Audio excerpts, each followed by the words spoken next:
Welcome to Dark Sorcery. I'm Alfredo Martinez, and I have with me once again, Shinna. It's good to have you back on, man. Good to be back. All right, so this is Norse Magic Part 3, and let's go ahead and start out with talking about rune magic. So now rune magic, the thing I think that some people overlook is that you can get very creative with it. I mean, you can not only just, draw them, you can carve them and stuff. You can also draw them in the air, you know. I even know some people, I've heard of some people just writing runes in their coffee, just get their finger and then just draw a rune, you know what I mean? Take a drink and then it imbues, maybe say an incantation or something, it imbues the coffee with the power of that rune. But yeah, man, what's your ideas on getting creative with rune magic? Well, since you brought up the chanting and just putting it in there in general, you familiar with Jack and the Beanstalk, right? And yeah, he goes up there and the giant walks in and he goes, fee, fi, fo, fum. I smell the blood of an Englishman, blah, blah, blah. That actually comes from rune magic, believe it or not. interesting. So, the whole concept of the fee, fa, fo comes from the Norse rune fehu. And in the chanting of the rune, I don't care what anybody says. They can argue with me or not. It works. If it works, it works. If it doesn't, try something different, because not everything's going to work for everybody. But there is an author, I believe, by the name of Erik Thorson, and I probably said his name wrong, and I'm not going into the library to grab it right now. But in his book, he actually talks about how if you chant the rune, very similar to how you would with any other incantation, it empowers not just the rune, but the air, the liquid, the solid, whatever it is you're incanting it onto. And like you said, you can trace it in the air. It's part of why modern witches use wands. It comes from ancient times. They probably stuck it out in the air and would draw the symbols they wanted. It's where a lot of modern anime gets the idea of, oh, I'll just do this, and then the wizard paints his sigil and then blot and imbues it, and then suddenly the magic goes through.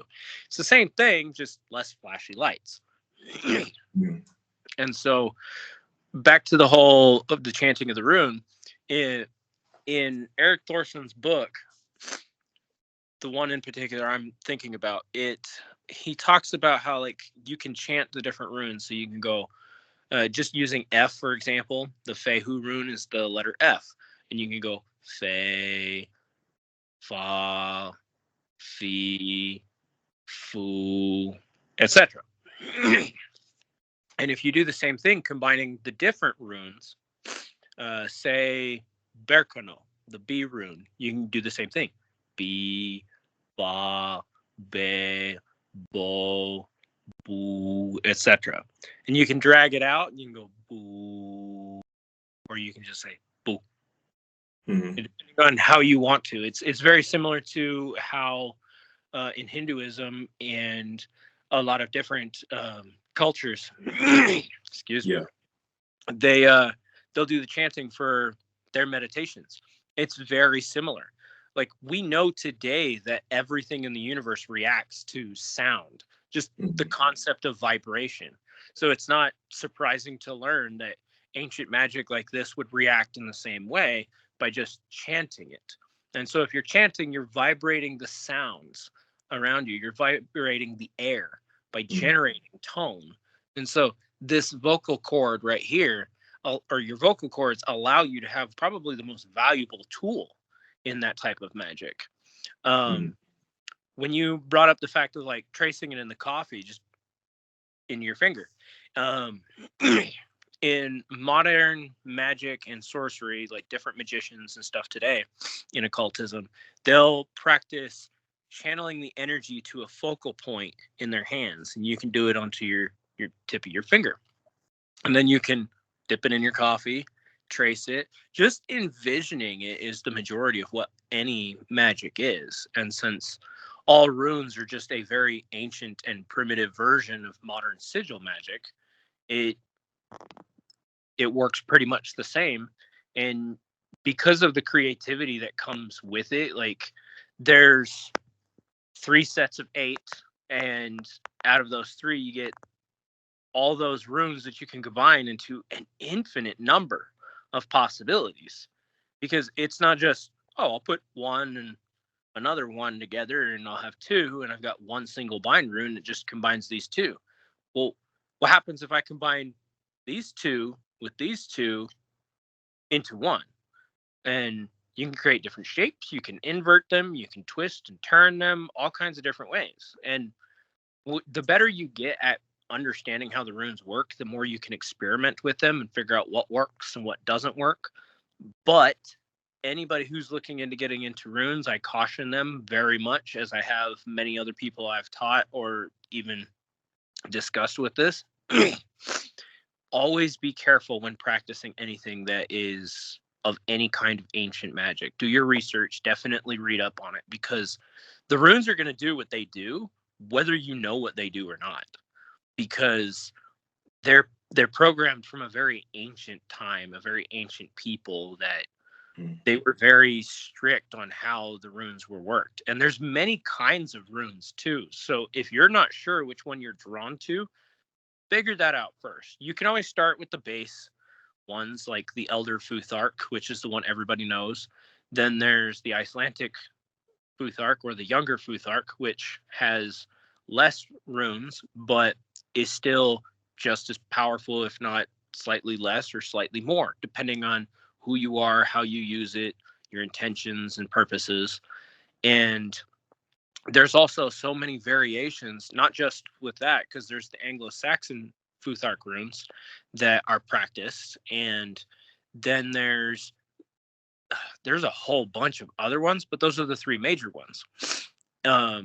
There's a few books that are from Iceland that are public domain. Anyone can go on the internet and just download them for free PDF.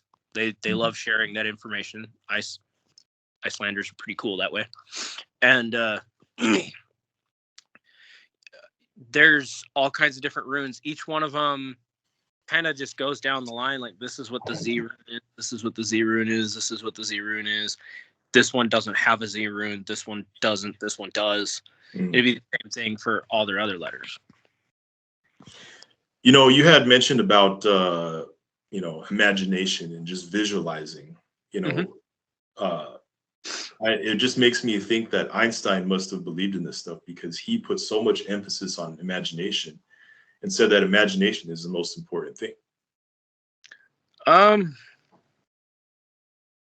can't say I know too much about that. I only know the surface base of Einstein and some of his controversial history, but it wouldn't surprise if he had a vivid imagination too, because honestly, you can't be a good scientist if you don't have a good imagination. If you're only doing what you see, you're never really gonna get anywhere other than what you see. Like, it's like the difference between Thomas Edison and Nikola Tesla. Like, Nikola Tesla had a brilliant creative mind, so he clearly was out there in left field, far right field, hell, somewhere center field, and not even in the ballpark, because he was so out there. I mean, he was pulling ideas from Egyptian hieroglyphs and just stuff like that. He's like, hey, I wonder if I could make something that looks kind of like that. Hey, maybe they knew something. And then you get conspiracy theorists that get into that. But Thomas Edison, on the other hand, was just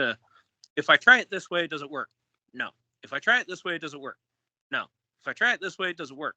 No. Ended up hiring a bunch of people to do these same tests over and over and over, and he found 1,000 ways not to do making a light bulb. But he did find the one after trying 1,000 times. Now, there's that method, or there's the creative method.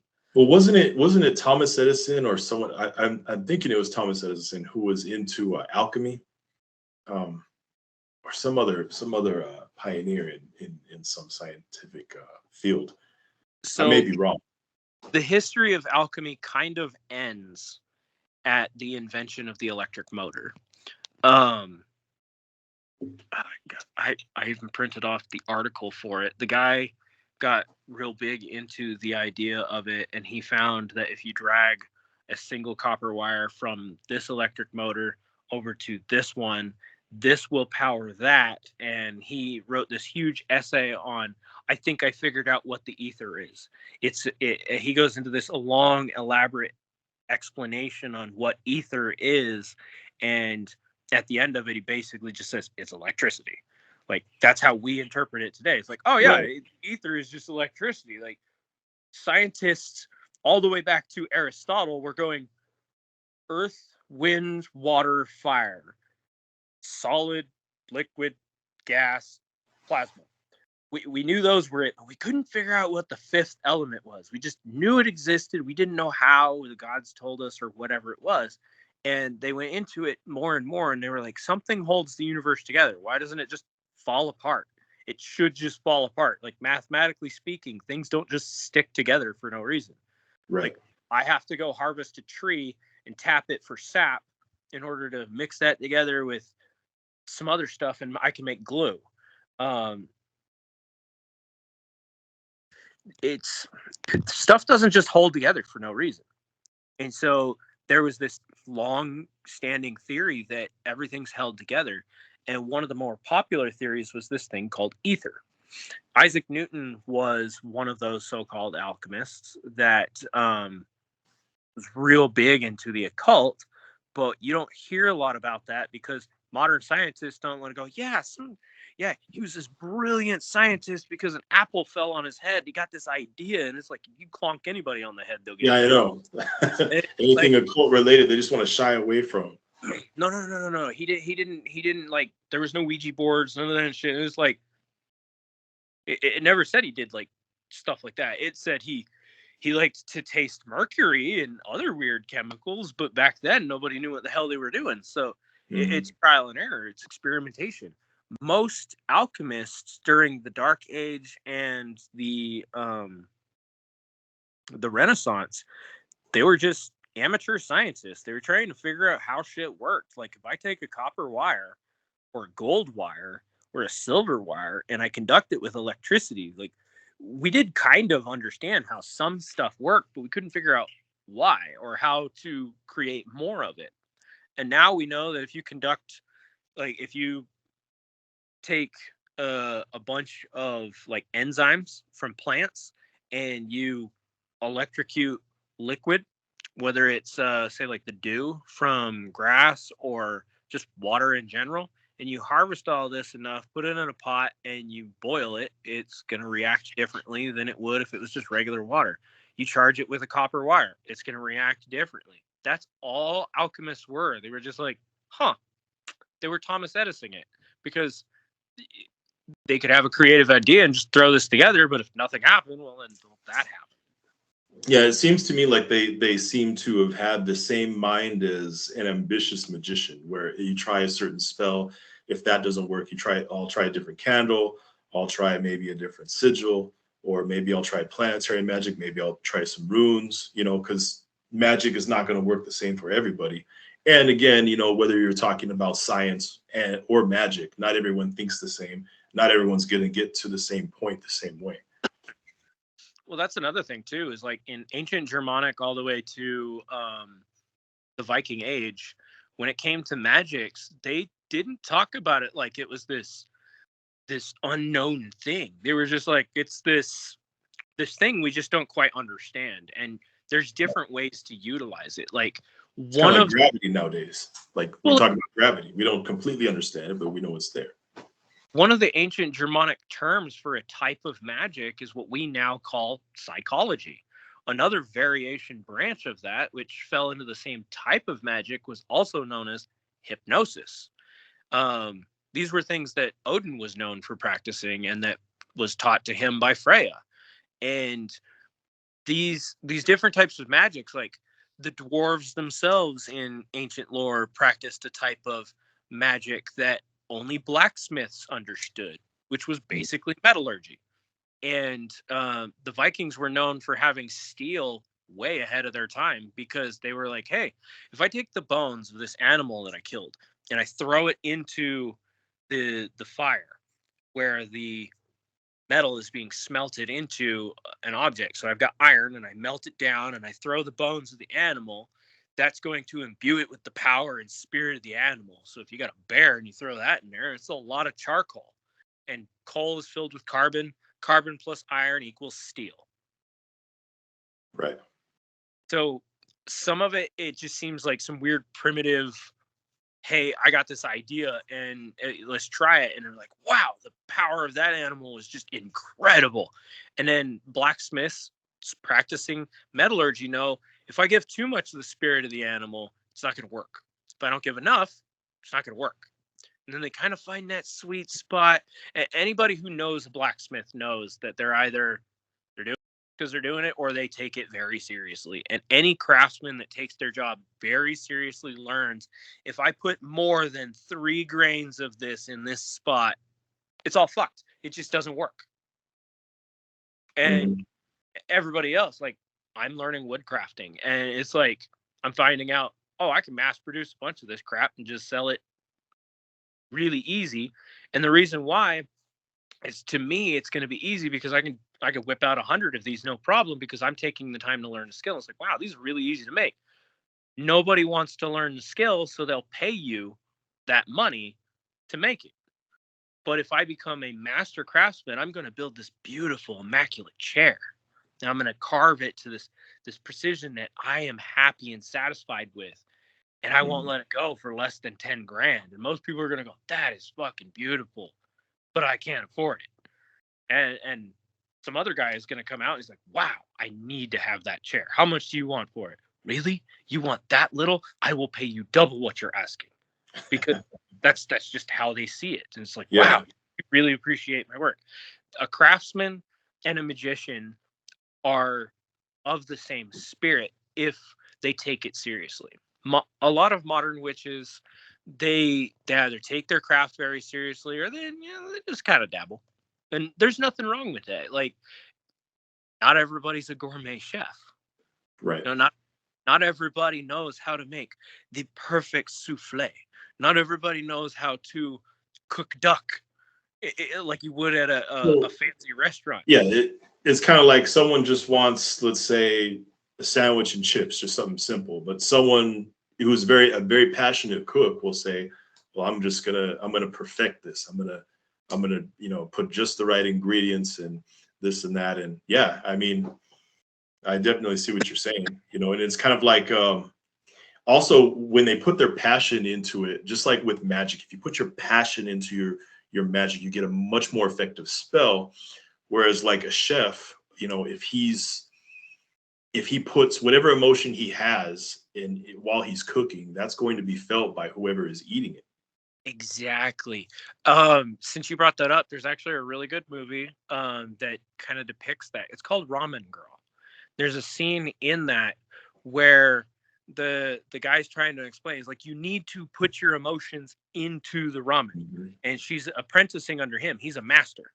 And she wants to become a master of practicing ramen. And in Japan, becoming a master of any craft is a big deal. Yeah. And being able to say that you're a master of your trade and got a master to approve that you know what the hell you're doing, it's a big deal. But if they're like, nope, sorry, for shame on you, you can't do it. And you can keep practicing until you get their approval or they'll banish you or whatever.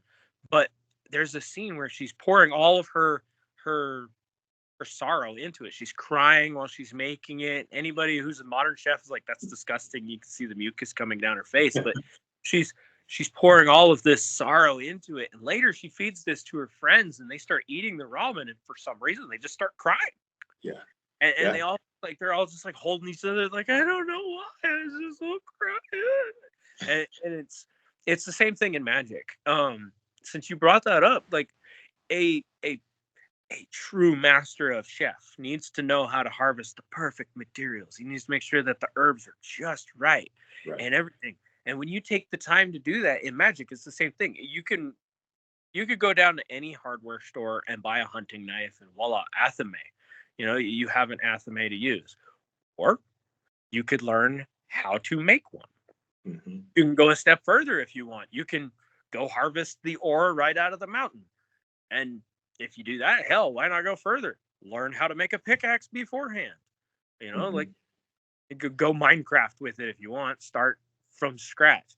The more Yeah, you start at the beginning, that creative energy pours into the next element, and it keeps going. it does. It's It strong. does. And it's kind of like if you want to do certain magic or certain spells, you can go to your local occult bookstore and grab a book, do the spells in the book. Yeah, it'll probably be effective. But if you make your own spells and you're just, okay, I have to get it just right, and you start to create your own spells, you're going to have a much more effective spell that way. Exactly. Unfortunately, a lot of people get discouraged at what you just said. They'll be like, "Well, I don't know how to make my own spells." So if I don't make my own spells, it's not going to be as good as if I practice someone else's. Well, Just how buy bad do you want it? How passionate are you? I think that's what it comes down to. Yeah, I it's just mean, the gods will reward those who are the most passionate about what they want. exactly. But you got to start somewhere. If you don't know what you're doing, just go pick up a spell book and practice. Hmm. Some stuff's going to work for you. Some stuff won't. Right. And ask yourself why, or you can just move on. It depends on the type of person. Like, I need to know why. Like, if it didn't work for me, but it worked for all these other souls, why the hell did it escape me? And Hmm.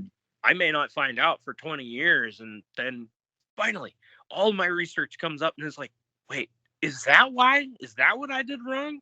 Did I do a semicircle this way instead of this way, and I've been doing it wrong the whole time? Or it's something that's just my mind wasn't in the right spot. The person who wrote this is a cat lover and I'm a dog lover. So there you go. It's just like Yeah. that. It could be something as simple as that. Tweaks. Sometimes variations in the way spells turn out for people, like someone will do something and they'll get a very effective outcome, and then someone will do the same thing and not so much. I think some of that has to do with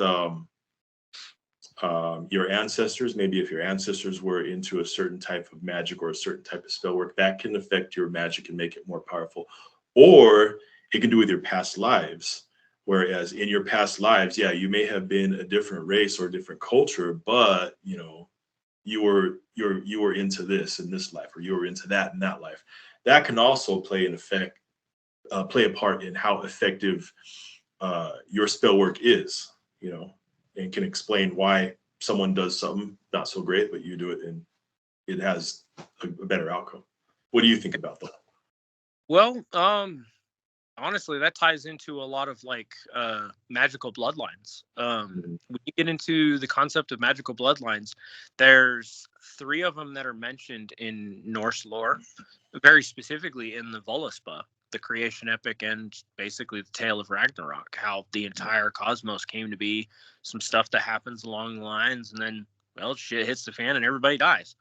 Um, in that story, the the the vulva, the Sirius, she's telling Odin that all magic bloodlines came from 3 specific places. No one knows if they're places, peoples, or things. Was it an object and someone touched it and they suddenly were imbued with this type of magic?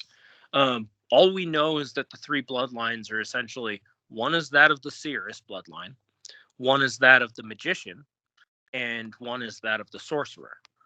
And magic has always been considered more of a feminine trait, so it's more of the seeress. The magician is a universal term, just like witch, and sorceress. And from what I've learned, of those 3 bloodlines, anybody who wants to seek what magic they're best at, it's best to try and figure out which one hits you better. And your bloodline might be muddled too. You might not have a very strong strain and you have to work on it, and it can slowly activate over time. Your next child is going to have it better. And then if they practice, your grandchild will have it. And if they practice, your great grandchild will have it. And it just grows the more you practice. But it also diminishes the less you practice. You'll actually find this is one of those problems when it comes to tracking bloodlines. Some people will escape essentially just generations of insanity where people will kind of be driven mad. I actually knew this woman who was of the Sirius bloodline, and her mother was crazy. Her mother's dad, who actually is known as not exactly famous for the right reason, but Yeah. he went crazy off the deep end and blew up a church because he was hearing things in his head. Well, Right. what was he hearing? Maybe he was actually hearing the voice of God, but maybe he misinterpreted what he heard. But the thing is, when you're of the seer or seeress bloodline, you are going to see and hear things that you do not know how to interpret if nobody taught you how. And that's the problem. How do you know you're being taught correctly? Mhm. And people that have that bloodline are more likely to be the types of people we see throughout history that were driven insane. Because once the burning times happened, it was almost frowned upon to be able to have that gift. It was considered more of a curse than a gift. And even then, I'm sure they thought it was a curse because wake up, have a great day, and you're having this thing on like spindly limbs staring at you through the window with these creepy bug eyes and these massive razor claws and this really big Cheshire grin going, "What's up?" Like, nobody else sees these. Do I have schizophrenia or do I have the ability to see the fairies? Yeah. It would drive anyone nuts. The sorcerer bloodline is just pure, unfiltered, raw magic. You're a perfect conduit. It just channels right through you. Think it happens. Boom, done. And I think that people who get into the path of being a magician, being a sorcerer, I mean, spirits recognize that at their birth. I mean, some people just naturally have more paranormal activity around them. More ghost activity, more, um, you know, everything. Whether it's hearing sounds, hearing voices, seeing shadows, footsteps. Someone's house may be more haunted than someone else's house, and some people try to escape that haunting. And well, I'm going to move into a different house, and then it just continues. They don't realize that it's them sometimes. And oftentimes, the easiest way to deal with it is to either face it or reject it. If you reject it, you're shutting down your gifts. And if you're shutting down your gifts, you're diminishing your own blood. At which point, your offspring can have it, and it'll be to a lesser degree. Like a good example is my aunt. She used to see things way better than a lot of us have the ability to do now. And I don't know what she saw, but it made her go, nope. She went from being able to see things and talk to things and play with things as a kid to full grown ass adult going, there's no such thing as ghosts. And it's like, yeah, but I've seen a ghost. She'll look right at you and go, there's no Yeah. such thing. Like, Bible thumpers ain't even that bad. Like, I she, mean, it's she's the like, same. I've seen people do that, especially with religious people. Like I've met some religious people where, like, say they're very strong Christians, and their house has so much paranormal activity in it, but they'll constantly say the only ghost that lives in this house is the Holy Ghost, and they'll just completely deny that they just heard footsteps, they just saw something. Their conscious mind just kind of filters it out. Even if it doesn't do a good job of it, they forcefully filter it out, based on just cling to their religion. So yeah, my grandma always used to say the easiest way to deal with a ghost was to tell it to knock it the fuck off. Talk it like you would a normal person. Mostly they just want a reaction out of you sometimes. Yeah, a buddy of mine is actively Don't put your energy into it. And the way he deals with it, he's like, hey, quit your shit or you're paying rent. It's like, I don't know how I feel about That's this. funny. And anybody who's ever done work with spirits, demons, fairies, anything like that, they're very contract based. And if they're like, all right, I'm going to keep doing this, they're kind of agreeing to that contract with paying rent. And if rent wasn't specified, then that means Right. you, the owner of said contract, gets to dictate what that means. And if it ain't specified, as you brought up earlier, you have to be specific in Magick. Mm-hmm. You do. That's very important. Yeah. Otherwise, it'll catch you off guard and I didn't intend for that to happen. Well, words have power, so you have to be very specific as to what you want. When you're saying an incantation, or even when you're making a sigil or a planet is making a sigil off a planetary magic square. You know what I mean? The more specific you are, the more it is of what you want. So, but yeah, let's go ahead and talk a bit about Odin. Now, I do wanted to mention where Ymir, the giant, was reproducing at a rapid rate, and then Odin and his brothers killed him. And then there was so much blood on the realm where the giants lived that it was flooded, and then all but two survived on a boat. Now, my question to you is, do you think that there's any connection between that story and the connection between the story from the Book of Enoch slash, Noah's Ark story? No, it's possible. I mean, there was giants in the time of Noah, according to the Bible. And same in most pagan lore. I mean, hell, even the Native Americans here talk about the giants as this race that did exist once upon a time, and they interacted with them like, "Oh, what's up, guys? Don't kill me. Don't eat my cattle, and all it good." There's a lot of stories that coincide with a lot of ancient stories. Like, a lot of the Bible is based off of ancient Sumerian lore. They just went, instead of being lots of gods, there was just one. Simple as that. And who knows? Like, maybe it is the same story and it's just slightly muddled. Because like the story of Ymir is actually more synonymous with the Big Bang, if you think about it, because Ymir being the first being, he essentially, his name literally means the great screamer. Okay. Right? I see where you're going with this.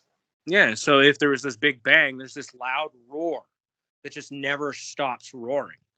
And it's going to drive you nuts if you can hear that crap everywhere he goes. And he's just, what do you do if you're the most powerful being in the entire cosmos, and everybody else is just we just have to put up with it, and it sucks. And the only two realms that existed was that of ice and that of fire, and the two could not be put together because it would just destroy each other. So you got ice giants that put up with Ymir. Ymir is a giant frozen creature that's constantly screaming. So he's probably putting out a lot of energy. And that could have been the very beginning of the cosmos. His destruction could have been the Big Bang itself, because according to that, Odin and his two brothers, they killed him after a very long battle. And from that, they split him apart and created the cosmos. According to one of the modern scientific theories, the Big Bang could just be the result of the end of the previous universe. That's interesting you mentioned that. I never thought of, I never knew what the name actually meant. So I never put two and two together. I think that's an interesting theory. Now I have another question here. Now people talk about Loki as being a trickster and Odin as being, wise and a king. But would you say that Odin was also a trickster and could be deceitful? Because they don't seem to understand that, he hides, uses false names, sometimes false faces, identities. He will lie sometimes, entice people to kill each other for petty reasons, will seduce and trick people to do what he wants. So would you consider Odin kind of a trickster as well as Loki? So honestly, the way the Christian Bible I wouldn't say the Bible, but the way Christians depict the devil is more akin to how Odin is. He's capable of changing his guise. He's constantly under a new identity. He knows how to seduce you with honeyed words better than anyone. Even Loki can't even do it that well. Loki's just really clever. Right. But throughout the sagas, you never once hear any time Loki lies. But Odin goes back on his word a lot. He breaks oaths a lot, which is interesting because he has a spear that if anybody swears an oath on that spear, himself included, that oath must be adhered. Like, no one knows what happens if you try to break it. It's possible that you just can't. And Odin has this spear. It's like, swear on my staff. And it's just like, see, I don't know where you're going with that, and it doesn't benefit me enough to go for it, so I won't. Or, hey, yeah, that sounds like a great idea. Maybe you're getting screwed, maybe you're not.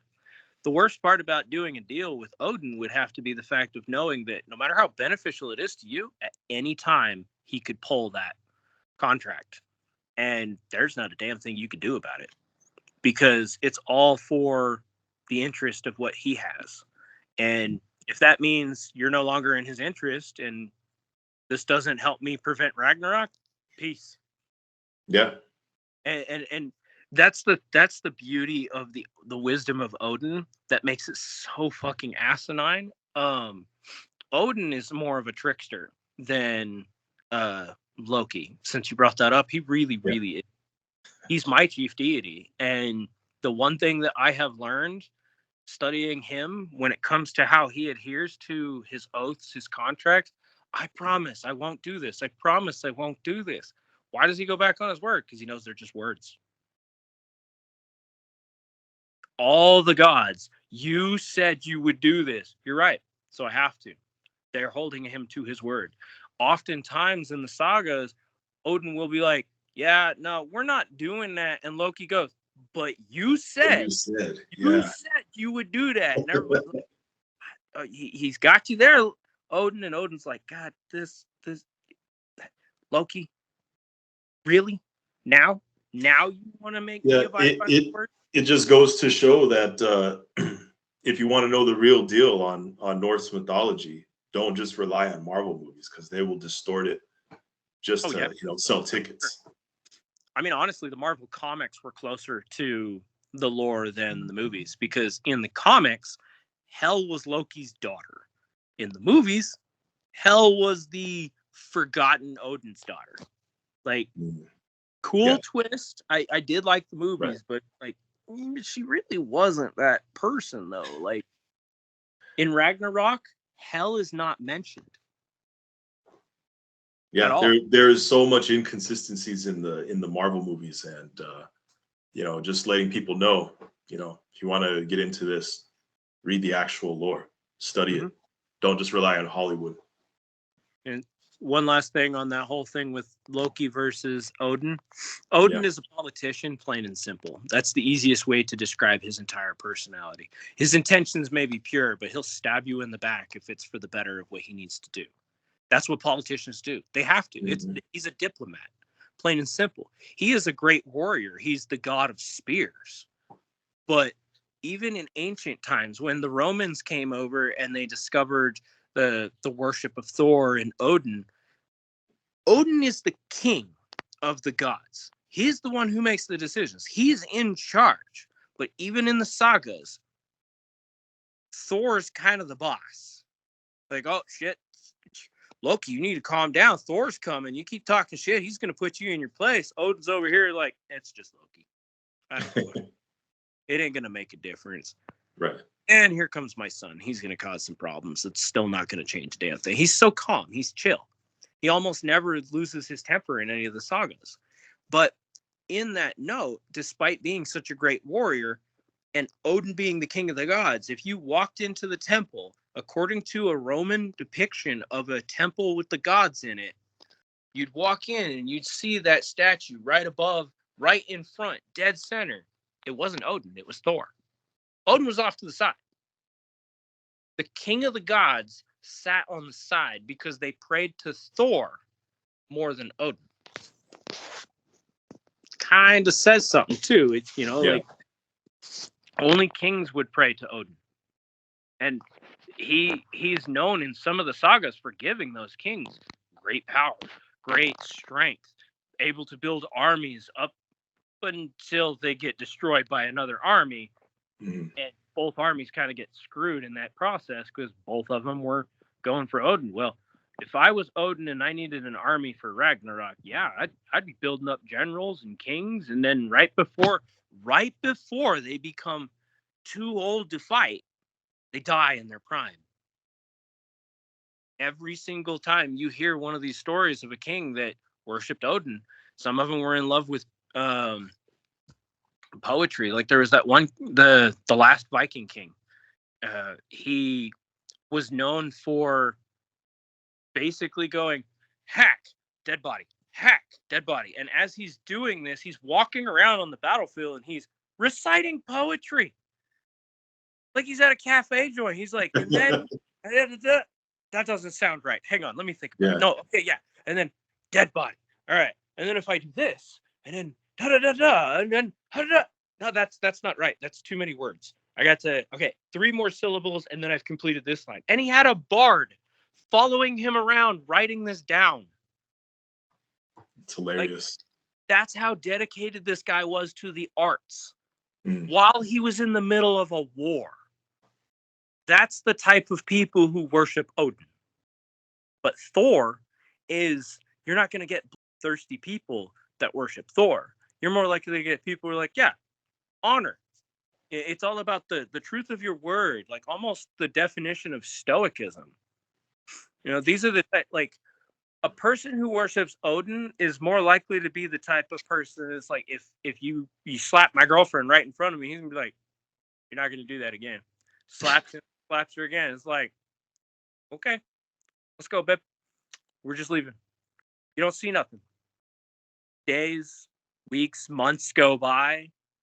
Mysteriously, this guy's house catches on fire. His kids get kidnapped and end up lynched in the trees, ankles up, their entrails on the ground. And this dude just sort of comes by and he's walking his dog. Hey, I recognize you. Damn, that's some terrible mishap. I hope you didn't do anything in the past that could have warranted that. Right. Whereas if you're a guy who worships Thor, you smack my lady, it's like, you don't even get a second war. You don't even get a warning. That guy is such a hothead. Such a hothead, you know. Boom, you're on the ground. Well, you see, some people, as far as Thor goes, some people, most writings suggest that he had red hair, but then some people rely. I think the Marvel studios relied on a poem where it mentioned something about him having blonde hair. But other than that, do you think that there's any connection between Thor and Zeus? Because throughout the world mythologies, they're both storm gods. Well, Zeus and Thor could be considered storm gods. They each have a special connection with the lightning and thunder. And they're very, you know, even though they're very different from one another, do you think there's any connection between the two? Oh, for sure. Absolutely. Like, if we go from a purely historical perspective, and you got a bunch of primitive monkeys walking on this planet, and one of them are worshiping this dude. And then over time, you play the telephone game, and our language has evolved. Like, we didn't have cars and trains and stuff like that. We had horses, and the nearest tribe was like a day's ride that way, or 5 weeks ride that way. And so, like, you're going to get dialect that's going to change. Like, that tribe over there and that tribe over there speak the same thing, but that one over there speaks fucking Swahili. And I don't know what they're saying, and none of us do. And that one over there, we still don't know what they say because none of us dare to get near them because they're fucking cannibals. And, like, you don't want to communicate with people, and it's part of the reason why that deep embedded mistrust for strangers still exists in our DNA. Like, I don't know you. I don't know if you're going to rape and pillage my family, even though I've got a lock on the door and a gun in the drawer.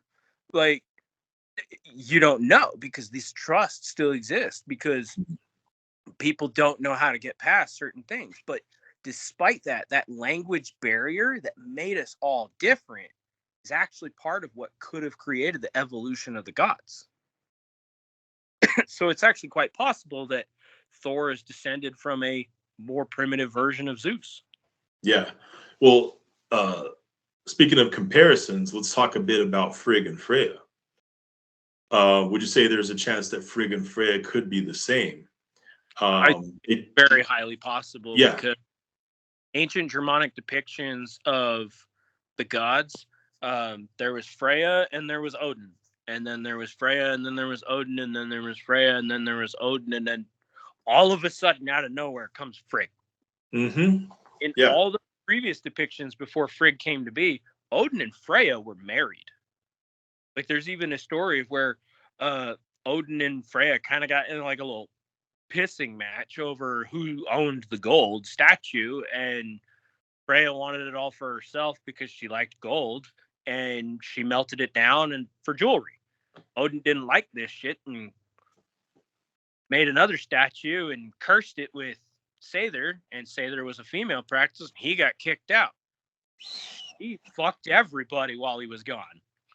And he eventually came back and goes, all right, I'll take my throne. That story doesn't exist with Frigg. Well, the reason I asked that question is because they both owned an enchanted falcon suit, often borrowed by Loki to fly places. Both goddesses are... What's that? Sorry, I didn't mean to interject. There's a lot of mixed symbolism that they both share. Yeah, exactly. They're both associated with magic. Freya's a witch, and she conjured a dead Jotun woman to tell her the future, and then Frigg knows the fates of all men. They seem to both practice satyr magic. Both goddesses may be married to Odin, but Freya is married to a man named Od, which is very similar to Odin. They both choose slain warriors. So like with talking about Valhalla in Asgard, Freya rules a hall called Folkvang. I think did I say that right? Folkvang? Folkvanger. Yeah, where slain warriors go, but some scholars believe that Folkvang is another name for Valhalla, or a separate hall in the same place. So that actually comes from a story where essentially in order for Odin to learn Sather from the sorceress herself, Freya, right, he made a deal with her. Well, she made a deal with him. And the deal was, okay, I'll teach you everything I know on one condition. I get half of the Einherjar, and I get to pick the first. So for every 2, I get to pick 1. And he gets all the leftover scraps, basically. She gets to pick all the best warriors. And so when the people who get to go to Valhalla that die and are chosen worthy in hell to go to Valhalla, she gets first pick, and they go to Folkvanger. Folkvanger is her version of Valhalla. I see. I must have missed that story. I like that you brought that up. Some people even theorize that you're more likely to go to Folkvanger if you are a female shield maiden. Specifically, emphasis on the female, because if you're a female warrior, and of that time, that's kind of impressive and also equally terrifying, because you had to fight twice as ferocious to be a female warrior during those times. So yeah, you probably had reckless abandonment of your own well-being, which we've proven throughout history and in psychology that makes you a better fighter. So, you know, if you're just like, I really don't care what happens to me, and you just run in there, no fear of death, suddenly death doesn't want you because you're his friend. That's the theory in warrior culture. It's like, if you no longer fear death, death is your ally, death is your friend, and you can cleave your way through and make plenty of friends for him, kind of thing. And so, like, most of those female shield maidens, there's actually one story or saga that talks about a shield maiden that was hoping to die in battle so that she could join Freya in Folkvanger. She actively believed that's where she was going. Wow. Interesting. Now, I want to, let's go back to Odin. Let's talk about the 2 ravens that he has. Now, I know that they would not only go back and forth and tell him what they've seen, as what would happen a lot, but they would also accompany him on the battlefield and advise him on how he should attack. Now, would you say that Odin would take what the 2 ravens would told him with a grain of salt, or would he consider that advice 100% valid on the battlefield? I would say 100% valid when you know their names. Hugin and Munin. Hugin is mind. Munin is memory. That's literally what their names mean. It's essentially, the concept of it is there's a saying that Odin lets his ravens wander when he's at home. He lets Hugin and Munin wander. Mind and memory. He lets his mind and memory wander. And he fears every time he lets them go, because he's always worried that despite the fact that he needs to let them wander in order for them to work, he's always fearful they won't come back. That's something a lot of men think about as we get older. Like, I need to let my mind wander. I need to let my memory roam free. But if I do that, I always have to accept the possibility that it might not come back. And growing old is a terrible thing to think about when you're a man, because anybody who's ever seen somebody with Alzheimer's or anybody with dementia as an old man, it's not something any man wants to go through. Yeah. And it's said to be one of Odin's biggest fears before Ragnarok. And if you have these two ravens that wander the entirety of the cosmos, looking and learning for everything, and if he can go have them wander across the entirety of a battlefield, and they come up to him and they're like, "Hey, yeah, see that guy over there? Go take him out," and the whole army's gonna crowd out. And I was like, okay.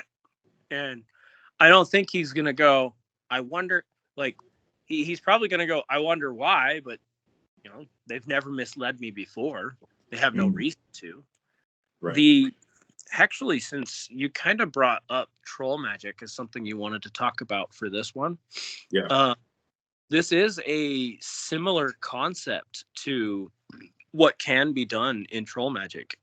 It's not something I know exactly how to do, and it's something I would love to learn how to do, but it's really dangerous if you don't know what you're doing. So obviously, a lot of research and some minor practicing, but essentially it's the possibility that you can split your psyche into what are kind of called egregores.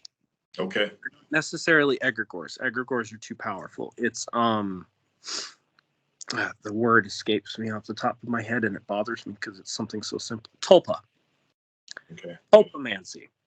Tulpamancy is the creation of minor spirits that have the ability to kind of work as messengers, a lack of better ways to put it, butler. I don't want to be disrespectful because, well, they're everywhere.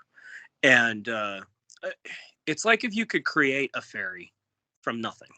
Okay. And it's possible that you can split your psyche into creating this separate entity that exists inside your mind. The danger of that is quite obvious. You're splitting your consciousness, your subconsciousness, and so on. If you could take a part of yourself and fracture it, if you don't do it right, you can go insane. Like, they talk about it a little bit in Harry Potter, the whole concept of the Horcruxes with Voldemort. If you fracture your spirit, why would you want to do that? Like, that just sounds like such a bad idea, but he ended up becoming one of the most powerful dark wizards in the story, in history of that book series. Never before had anyone been so feared that they were terrified to say his name, thinking that it would bring him back from the dead. Like, where did that lore come from? Somebody knew he was making these things. They just didn't know how they worked because it was almost forbidden, to practice or even research. And when he found out how to do it, he did it not once, not twice, but a bunch of times. And each variation of himself was different than the others. There was the original who was still intact. It was still him in all its glory, but it was mutated. It was different. And it could be missing those key elements that makes you whole. Like, if you took everything about yourself and you were like, well, my anger, it gets in the way, so I'm just going to set that aside.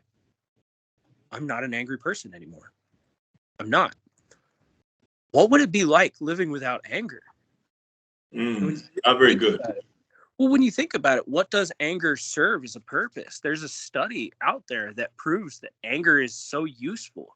In fact, anger is the thing that pops out when there's an obstacle in your way. It's essentially what it's for. It's like you're driving down the road, you're minding your own business, you're in no hurry, some jackass cuts you off, and you start swearing all this stuff. Why would you get mad? You're not in a hurry. There's no reason. You got mad because there's an obstacle. that you didn't want to deal with. Mm-hmm. You know, like if I'm trying to save my family, the house is burning down and this door won't move, I'm going to get pissed at the door. Exactly.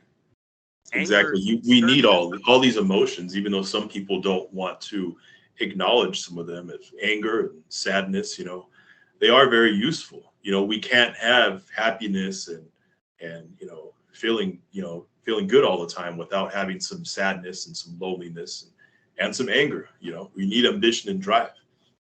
What would a human be like if they had no fear? They wouldn't last very long.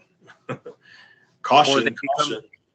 Or they become some of the most successful people in the world. A lot of CEOs are the closest thing that you can diagnose to a healthy psychopath. Like, there's a study that proves that psychopaths, as long as they don't go on a killing spree and become serial killers, they end up becoming really good doctors, really good lawyers, politicians even. And that's because they have no fear of what other people think about them. But what do you lose when you have no fear? I'm no longer, like, if I'm no longer scared what my family thinks about me, I'm no longer scared what my son thinks about me. Well, it wasn't abuse in my mind, so I don't see why he's upset. Mm. That little statement right there says a lot. But the same thing can be said if you took someone's love away. If they were incapable of feeling love, would they just self-destruct, or would they just not have the drive to be loved? And it's no longer an obstacle. And so much of what makes us human are these different things, and that's why. Then again, you would have to think that all these emotions would be necessary in order for you to be a balanced person. Would exactly. Yeah, balance is the key. I 100% agree with that, and that's actually part of the reason why there's an argument that the gods are essentially jealous of us, because they don't all possess those same smorgasbord of emotions. They only possess the raw form of it in its purest state. They can't have that perfect prism of combinations at different varying degrees. They can't experience emotions to the same way that we do. And a lot of that comes with the fact that we will eventually die, where they don't have to worry about that. Right. It's an experience going through this life. But yeah, man, it's been a very, very good conversation. Time has flew by. It's already been an hour, But everyone who's watching, make sure you click under the video description and check out Shinna's group, Odins Wolves Kindred. And if you want to learn about Norse paganism and that type of thing, I'm in the group as well. So I post in there from time to time. And then also I invite you to come out to the bi-weekly meetings that Shinna holds at his home. And when I'm able to make it, you can physically meet up with myself and meet up with Shinna. It's in Ogden, Utah. And yeah, any of you guys are welcome. Of course. This year we're going to be doing more focus on workshops, such as like rune crafting, teaching that kind of thing. We won't just be doing the Viking runes either. We'll also be practicing on the Celtic Ogham runes. Otherwise known as feather runes, because they kind of look like feathers. I will be teaching a lot of different practices of Sathers, so anybody who's interested, just wants to learn, they're more than welcome to come. Yeah, definitely. It's a good experience, and also to meet with the other members of Odins Wolves Kindred, in person. They're pretty good people, pretty down to earth, and we can all learn a lot from each other. So, but yeah, thanks again, Shinna, for coming on. And everyone who's watching, like and subscribe to Dark Sorcery.